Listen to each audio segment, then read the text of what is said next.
Mira and Amal walk along a circular track, starting from the same point at the same time. If they walk in the same direction, then in 45 minutes, Amal completes exactly 3 more rounds than Mira.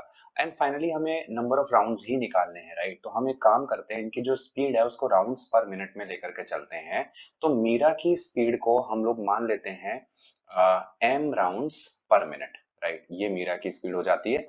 और अमाल की जो speed है इसको हम लोग assume कर लेते हैं a राउंड्स पर minute. Okay, now the question says that 45 minutes में अमाल ने 3 राउंड ज्यादा किए हैं मीरा से।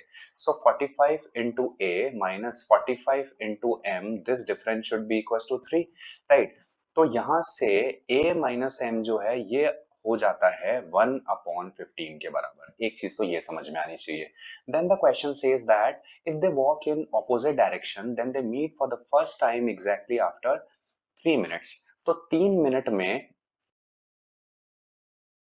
किया होगा that will be 3m, और अमाल ने जितना किया होगा that will be 3a, और इनका जो sum of the distance है ये पहली बार मिल रहे हैं, यानी एक राउंड यहाँ पे हो जाता है कंप्लीट दोनों मिला करके, राइट? यहाँ से m प्लस a की वैल्यू आ जाती है 1/3। आई होप ये समझ में आया आपको, राइट? तो अगर मैं इस इक्वेशन को और इसको ऐड कर देता हूं तो m से m कैंसिल हो जाएगा। मुझसे पूछा गया है number of rounds Meera walk in 1 hour, तो मुझे m की वैल्यू फाइंड आउट करनी है। तो उसके लिए मैं क्या करता हूँ, सेकेंड इक्वेशन में से फर्स्ट को सब्ट्रैक्ट कर देता हूँ। तो 2m जो है ये बराबर होता है 1/3 माइनस 1/15 के।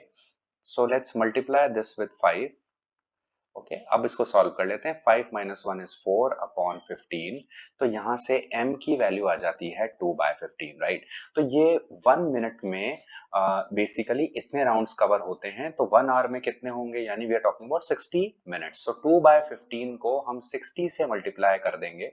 सो 15 into 4 is 60 एंड सॉल्व करके आ जाता है 8 round. So correct answer for the question is 8 rounds.